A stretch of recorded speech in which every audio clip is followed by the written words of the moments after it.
got a big fight tomorrow night, Tone. When is the last time you were in a fight? I'm Tony Kornheiser. Last Friday, I got jumped by Marv Levy.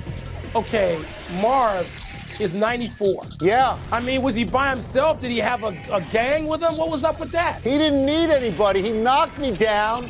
He hit me as hard as he could right in the thigh. Man. I got a black and blue mark. Sort of embarrassing because he's 94 years old. But he's a tough guy. Chicago and Tony, tough guy. Sort of like Bud Grant. I'm expecting him to knock me down later. Welcome to PTI, boys and girls. In today's episode, Wilder Fury 2, Joel Embiid says he's the best in the world. And we spend 5 good minutes with Angels manager Joe Maddon. But we begin today with an update on the NFL labor negotiations. The executive committee of the Players Association voted narrowly 6-5 to reject the owner's offer. J.J. Watt, who's not on that committee, tweeted overnight, quote, hard no on that proposed CBA. Richard Sherman, who is on that committee, agreed with Watt. But the 32 player reps declined to vote today, reportedly hoping to meet with the owners next week in Indianapolis at the Combine for further negotiations. Wilbon, does this put us closer or further away from a deal?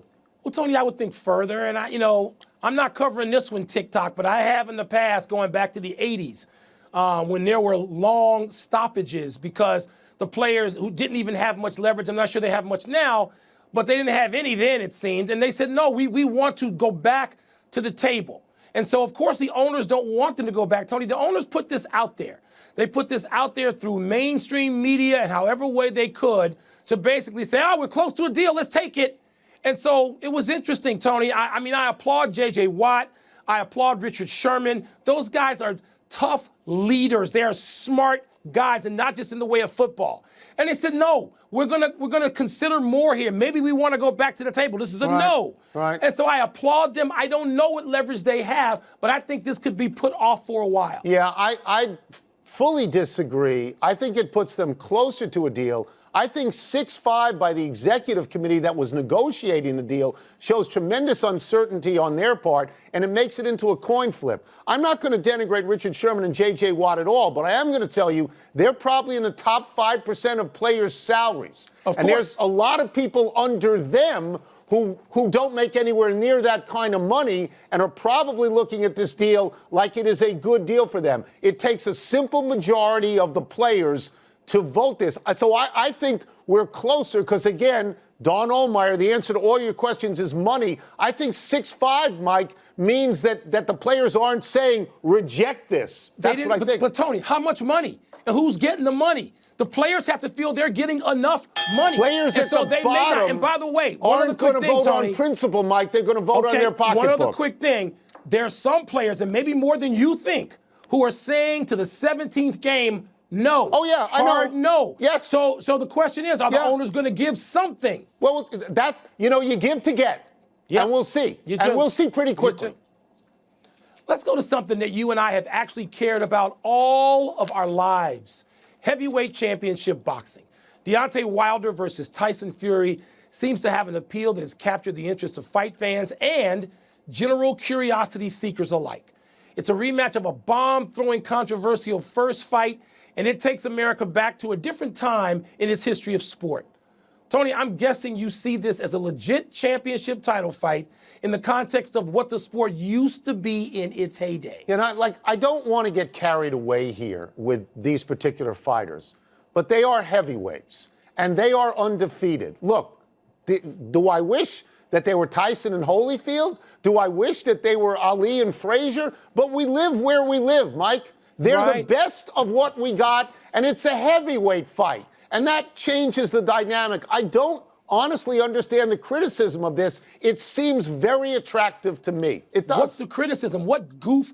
What idiot would criticize this fight? Oh, the notion that they're overselling and they're not really that talented. Then tell those people to shut up. Well, they would like to oversell every stupid Tom Brady conversation down the pike, most of those people. This is a fight where the last time we saw these guys in the ring, it's great. A 270-pound man was hitting another one in the head and knocking him down twice and couldn't win the fight. That's right. All right, so I don't want to hear from anybody criticizing someone that's an oversell. I can't wait to see this fight. I've already bought it. it. I'm going to watch it and tape it and maybe watch it again. Tony, the last time there was a fight that I felt this anticipation for, and I don't think it was this much, was Mike Tyson and the big British heavyweight at the time, like 18 years ago. Lennox I can't Lewis? even think of his name. Lennox Lewis. Okay. That was 18 years ago, and I think it was in D.C., and I was at that Look, fight. we're not- Tony, this is so much bigger and better than that. We're not in the golden age of boxing. For obvious reasons, people don't go into boxing. Some of the people who might go into boxing go into wrestling or they go into MMA. Not heavyweights. But these guys, right, these are heavyweight, accomplished fighters. This, to me, is a big deal. Good. Glad to hear you agree. The NBA returned to action last night.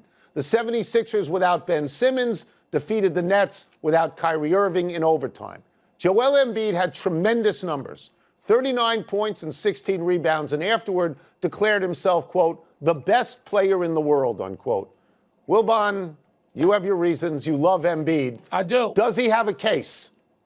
Well, Tony, no, I'm not going to agree that he's the best player in the world. I will say this. We talked about old-fashioned fighting just now. Among old-fashioned heavyweights who get down in the paint and wrestle with people and get hit with elbows and tough it out, like the people that we knew and admired, like Shaq and Willis Reed, and that 2 generations of guys, and Kareem and so many, many others.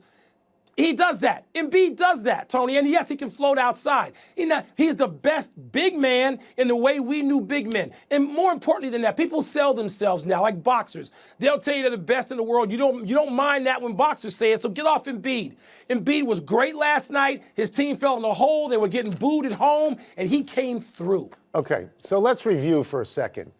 The Philadelphia 76ers, who win all the time at home and cannot win on the road, won at home last night in overtime against a team that did not have its best player, okay? That helps them. That helps them not have him. They won one game, and this guy comes out one game and says, I'm the best player in the world. They and didn't have Ben Simmons. They were without their second best player. He would be the best player in the world if the world suddenly lost LeBron James and lost Steph Curry and lost Kawhi Leonard and lost maybe even Anthony Davis. So just shut up until you win something. That's all I'm asking you. They won last night, and they didn't have Ben Simmons, and he carried the team, and you won't give him any credit. No, I give him a lot of credit. You give him too much credit. Such a hater. They're 1-0 at home after the break. Thank you very much in overtime. Let's take a break. Coming up, we're going to ask Joe Maddon how he plans to pitch the Astros in the season opener. We'll also ask him how he can make Mike Trout even better. Is that possible? Embiid was great last night, Tony. I watched every possession. That's fantastic. He got booed. I know you love him. He came back. He won. I'll tell you what, take him out to dinner and just...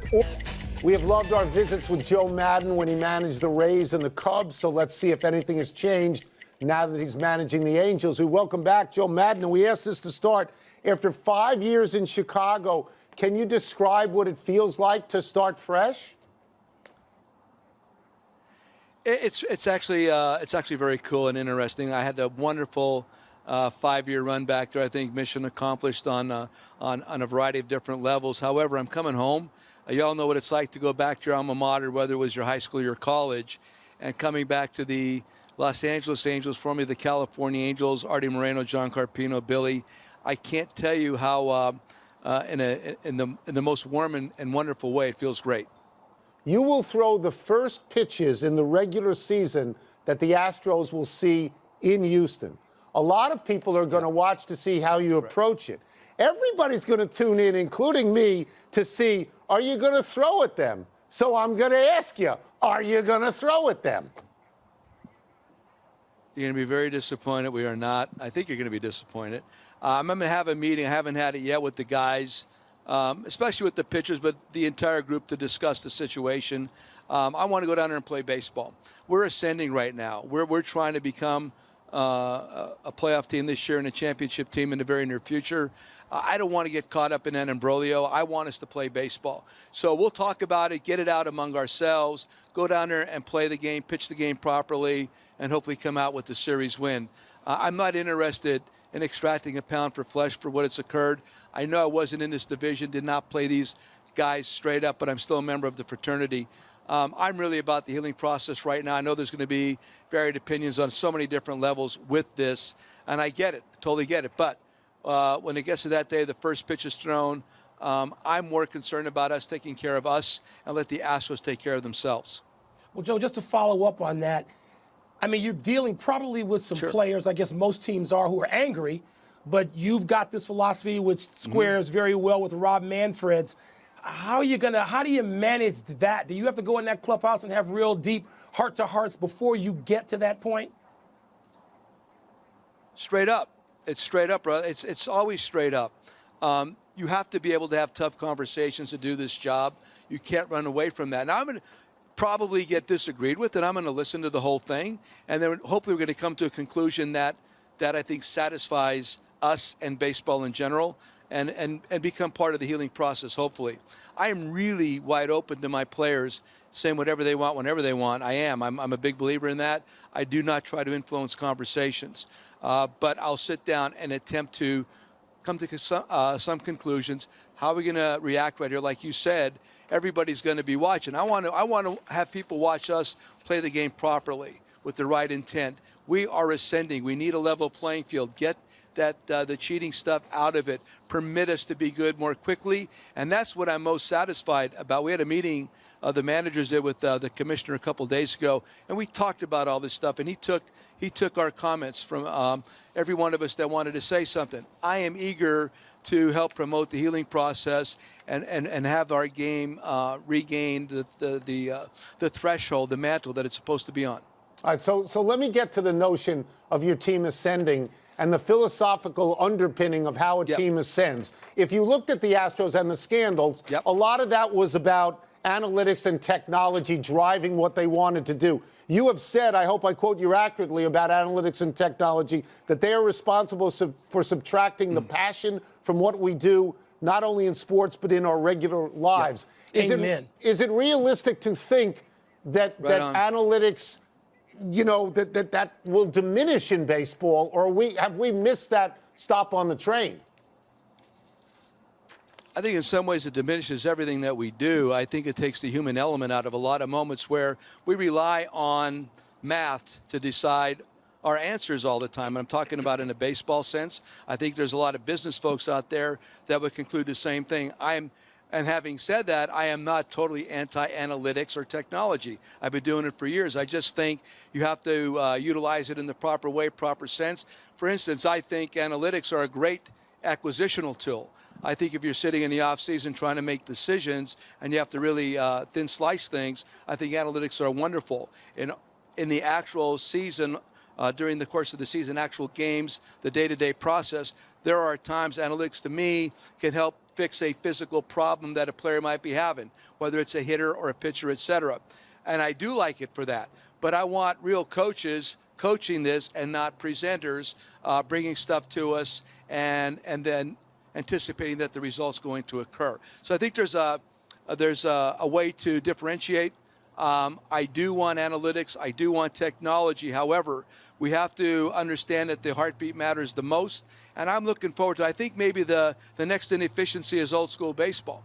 Everybody's working off the same sheet of music. Strikeouts are okay. Try to accept a walk and hit a home run and spin the baseball as much as you possibly can.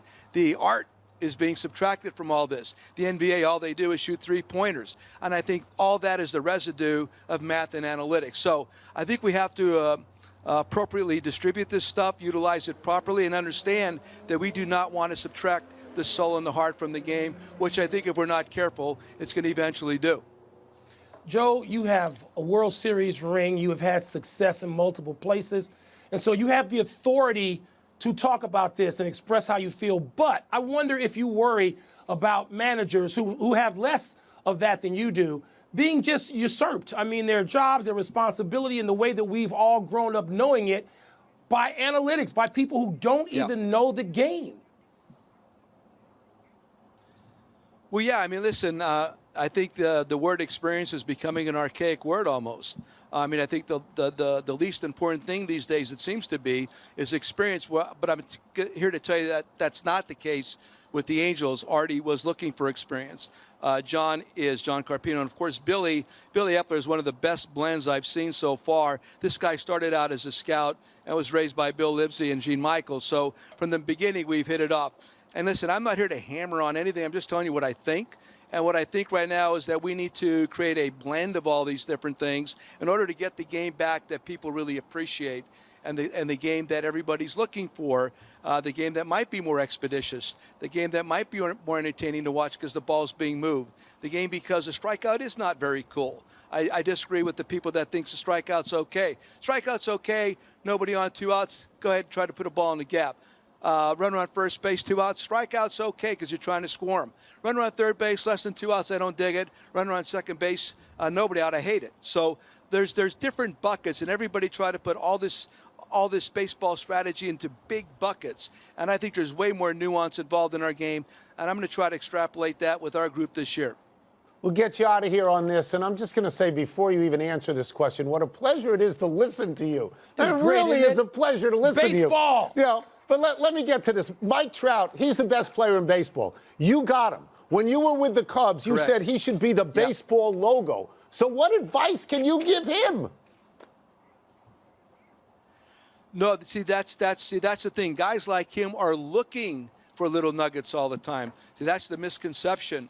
I think a lot of times when you coach somebody like Mike, you tend to refrain maybe from saying something that you normally would say to somebody else, and that's a big mistake. Guys like him are always looking to even get better. So I've already had some wonderful conversations with him. I introduced him and the group to a drill that I've been doing for years, and he kind of dug on it real quickly. So you should never be concerned about something like that. I mean, I've been sort of accomplished in what I do, but I got Tony La Russa here right now. Tony's with us on a daily basis. The nuggets that are dropping from his mouth on a daily basis are outstanding, and I'm learning from Tony right now. So the moment you think you're done learning, just hang it up, go to that retirement home, sit on the beach somewhere, whatever. But this game always presents daily something that's commonsensical that you've not even thought about to this point. Tremendous. Thank you so much. Awesome. Really, best of luck. Much appreciated. Okay, boys. Michael, stop on out here. Check out the facility. I am. See you, Tony. Absolutely. Thank you. He'll be here tomorrow evening, I'm sure. Let's take boys. one last break. Still to come, will Patrick Mahomes throwing to Dez Bryant today help that receiver get back into the league? And could the Bears really be in the market for Derek Carr? Don't start. Tony, Tremendous. just cut those and keep that answer. Send it out to all the analytics geeks. That's it. Joe Maddon just... Happy time, people. Happy 29th birthday tomorrow to Khalil Mack. Mack was famously traded from the Raiders to the Bears 2 years ago. Mack has been good, not great. But what is interesting about this is that the quarterback Mack left behind, Derek Carr, is Instagramming a photo of the two of them.